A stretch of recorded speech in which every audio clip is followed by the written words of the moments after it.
Bienvenue dans les échos de l'existence, le podcast qui éclaire nos questionnements intérieurs. Et si nos doutes, nos questionnements et nos réflexions sur la vie étaient des portes vers une plus grande compréhension de nous-mêmes et du monde. Les échos de l'existence est un espace d'exploration où nous plongeons au cœur des grandes questions qui nous habitent. Qui suis-je vraiment ? Quel est le sens de ce que je vis ? Comment transcender mes peurs et mes conditionnements ? À travers ces perspectives psychologiques, spirituelles, émotionnelles et humanistes, ce podcast vous invite à prendre du recul sur votre réalité quotidienne. Chaque épisode est une opportunité d'élargir votre conscience, d'ouvrir de nouveaux horizons et d'apprendre à naviguer avec plus de clarté et plus de sérénité dans l'aventure de l'existence.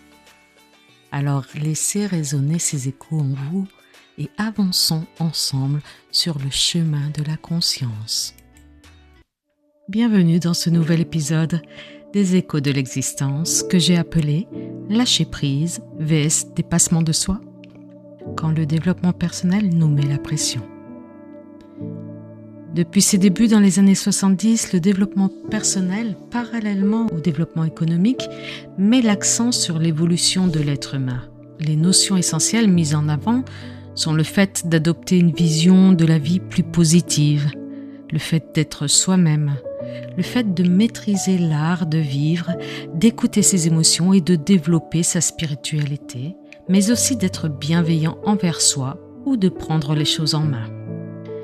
C'est dans ce cadre-là que se pose alors la question cruciale. Faut-il lâcher prise ou se dépasser ?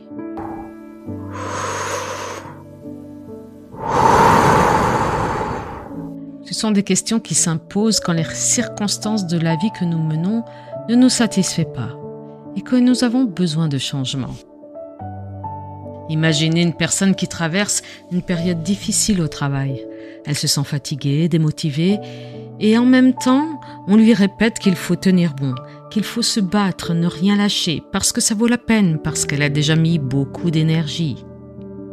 D'un côté, elle ressent le besoin de souffler, de prendre du recul, de lâcher un peu de pression, mais de l'autre, elle a peur de lâcher et que ce soit un échec. Alors elle se retrouve coincée entre deux injonctions, se dépasser ou se préserver. Et beaucoup d'entre nous vivent exactement cela, parfois même sans s'en rendre compte.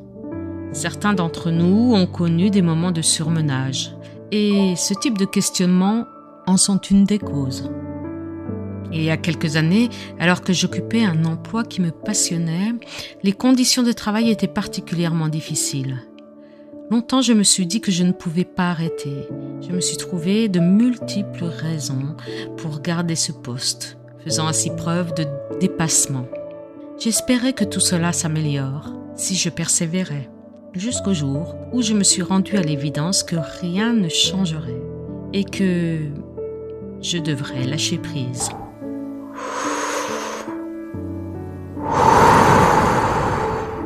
Ces deux invitations sont toutes les deux proposées, mais dans le même temps, elles semblent parfois opposées, presque contradictoires. D'un côté, l'élan de l'effort, du dépassement, de l'énergie tournée vers l'avant. On nous demande d'être performants dans beaucoup de domaines de nos vies, que ce soit le domaine familial, le domaine personnel, les situations professionnelles. Et dans tous ces domaines, il est essentiel de se dépasser, de franchir nos zones de confort, d'aller plus loin que là où nous aurions pensé aller.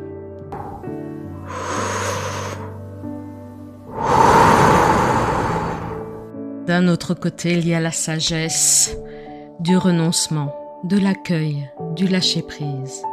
Là, il est suggéré, voire recommandé, de ne pas s'attarder, de ne pas s'accrocher aux choses et aux événements sur lesquels nous n'avons pas de pouvoir.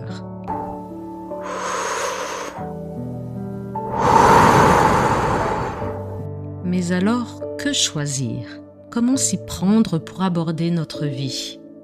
On peut définir le lâcher-prise comme l'art d'accepter, de lâcher prise. Ce n'est pas abandonner, ce n'est pas renoncer à vivre ou à réagir, c'est plutôt cesser de vouloir contrôler ce qui ne dépend pas de nous.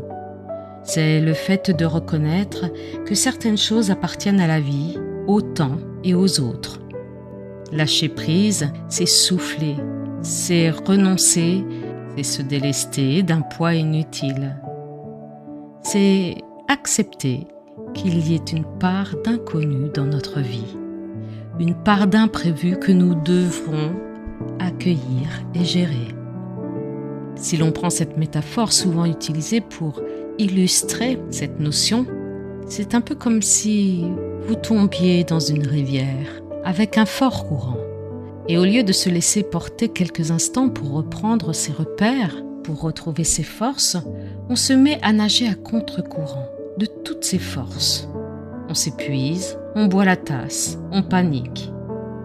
Parfois, le lâcher-prise, ce n'est pas se laisser mourir dans l'eau, c'est accepter de flotter un moment, de ne pas prendre toujours le chemin que l'on avait imaginé et de reprendre son souffle pour ensuite nager dans une direction plus juste. C'est utiliser le courant plutôt que d'aller contre lui.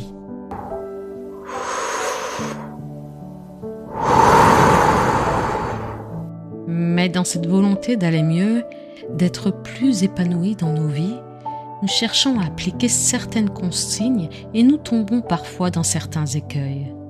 Lâcher prise peut être mal compris et peut devenir une fuite. Si l'on prend l'exemple des relations que l'on entretient dans notre quotidien, on peut prétendre qu'on lâche prise lors d'une conversation importante, alors qu'en fait, on ne pose pas ses limites. Ici, précisément, ce n'est pas du lâcher-prise, c'est de l'évitement. Et à long terme, cela crée du ressentiment, de la frustration et parfois même une grande fatigue intérieure. On peut également imaginer quelqu'un qui a un projet qui lui tient à cœur, monter une entreprise, écrire un livre, se former ou lancer une nouvelle activité. Et dès que cela devient inconfortable, difficile, elle se dit « Ah, je lâche prise, ce n'est pas fait pour moi. » Alors qu'en réalité, ce qu'elle lâche, ce n'est pas le projet, c'est l'effort. C'est la traversée du doute qui est parfois très lourde, la peur de ne pas être à la hauteur. Parfois, nous abandonnons l'effort qui nous mènerait à un résultat recherché, abandonnant ainsi la satisfaction d'un projet atteint. Dans ces conditions, ce que nous appelons le lâcher-prise peut nous alléger, mais il peut aussi nous enfermer dans une forme de passivité. Peut-être alors est-il plus recommandé d'être dans le dépassement de soi.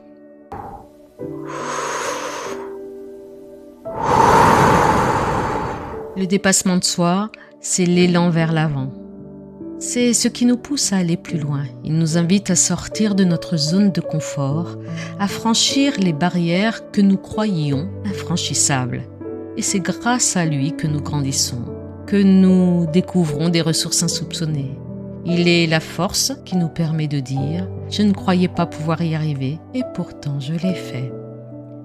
On peut prendre ici l'exemple d'une personne qui doit prendre la parole en public. Il ne l'a jamais fait, cela l'inquiète, mais il accepte de relever le défi et une fois fait, il se rend compte qu'il a dépassé sa peur. Ce moment-là devient alors une preuve intérieure que l'on est capable de plus que ce que l'on croyait. On peut citer aussi l'exemple d'activités sportives impressionnantes. Quelqu'un qui ferait un saut en parachute. Quelqu'un qui expérimenterait un sport particulièrement impressionnant et qui arrive à mobiliser ses ressources pour parvenir à mener à bien cette activité. Le dépassement nous fait connaître la fierté, le sentiment d'accomplissement. Mais là aussi, il y a des pièges. Poussé à l'extrême, il devient une course sans fin. On cherche à se dépasser encore et encore sans s'interroger sur nos véritables limites, qu'elles soient physiques ou psychologiques, jusqu'à l'épuisement, jusqu'à l'impression de n'être jamais assez. Il n'y a pas de doute sur le fait qu'expérimenter des domaines inconnus soit sain. Avoir la volonté d'apprendre des choses nouvelles est importante. C'est comme cela qu'on évolue. Mais lorsque cela ne fonctionne pas et que l'on se rend compte que cette discipline ou ce métier ou cette activité ne nous convient pas, il est important de se poser la question suivante. À quel moment pouvons-nous parler du respect de soi plutôt que du dépassement de soi?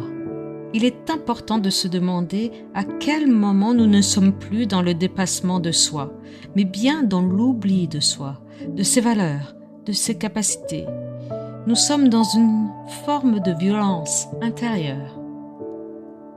Il y a quelques années, j'ai suivi une formation qui me permettait de mieux m'orienter sur le net.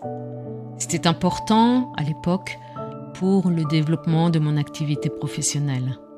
C'était un vrai challenge pour moi.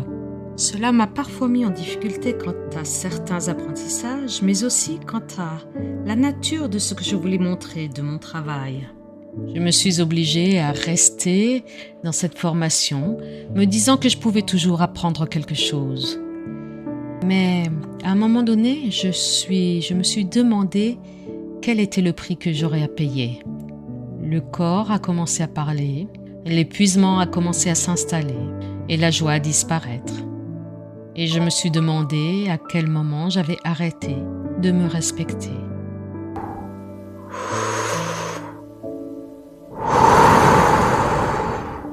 Alors, que choisir, me direz-vous? La vraie question n'est peut-être pas de choisir entre les deux. La vie n'est pas faite de réponses uniques et définitives. Elle est faite de nuances et d'équilibres. Et ceci d'autant plus que nous sommes des êtres individuels avec nos propres histoires et nos propres envies. Il y a des moments où lâcher prise est un acte de courage. Quand une situation échappe à notre pouvoir. Quand le fait de s'acharner ne crée que de la douleur ou de l'incompréhension. Alors, lâcher prise devient une sagesse. Et il y a des moments où se dépasser est une nécessité. Quand la peur nous retient, quand la paresse nous freine, quand le désir profond de notre cœur réclame d'avancer, alors le dépassement devient une libération.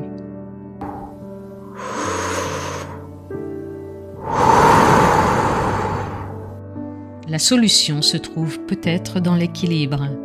Peut-être qu'au fond, lâcher prise et dépassement de soi ne sont pas ennemis, mais plutôt complémentaires. Ils peuvent s'alterner dans nos expériences de vie. Ce serait comme un aller-retour. Le dépassement de soi permettrait d'obtenir des résultats, amenant à des prises de conscience pour permettre ensuite le relâchement de la pression en adaptant notre conduite, notre attitude à notre être profond. Et si l'on commence par le fait de lâcher prise, cela nous amènerait dans un état d'observation et d'introspection qui pourra nous amener ensuite au passage à l'action de façon plus ciblée.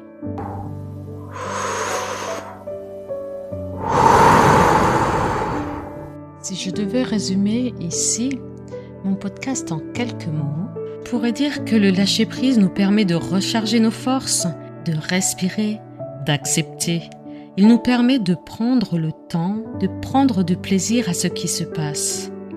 Parfois même, il nous connecte à la joie, à quelque chose de spontané et de pur. Le dépassement de soi, lui, nous permet de grandir, de nous élever, de révéler le meilleur de nous-mêmes. L'un sans l'autre crée des déséquilibres, trop de lâcher prise et nous risquons la résignation, et trop de dépassement et nous glissons vers l'épuisement. La vie nous invite à alterner de l'un à l'autre. L'art véritable, ce qui est intéressant à rechercher, c'est le discernement. C'est savoir sentir en nous ce qui est juste à cet instant précis. C'est déceler ce qui a du sens pour nous dans ce que nous mettons en œuvre. C'est se poser la question, est-ce que cela me conduit vers ce qui me rend heureux? Est-ce que cela convient et alimente mes façons d'être et de penser? Est-ce que cela nourrit mon âme ? Ce sont des questions essentielles à se poser et nous sommes les seuls à pouvoir y répondre. Parce qu'il y a des situations où lâcher prise demande énormément de courage. Par exemple, accepter qu'on ne peut pas changer quelqu'un qui ne veut pas changer, ou bien accepter qu'une relation, un rêve ou une situation arrive à sa fin. Lâcher prise dans ces conditions-là, ce n'est pas une faiblesse. C'est parfois l'acte le plus fort, celui de se respecter et de reconnaître ses limites. Et puis dans certains autres moments, se dépasser devient une vraie libération. Quand on sent au fond de soi qu'on a envie de quelque chose, de déménager, de changer de vie, de poser une limite, de dire non ou de dire oui. Mais que la peur nous retient, alors là, le dépassement n'est pas une violence, c'est un acte d'alignement. C'est oser être fidèle à ce qui nous appelle à l'intérieur.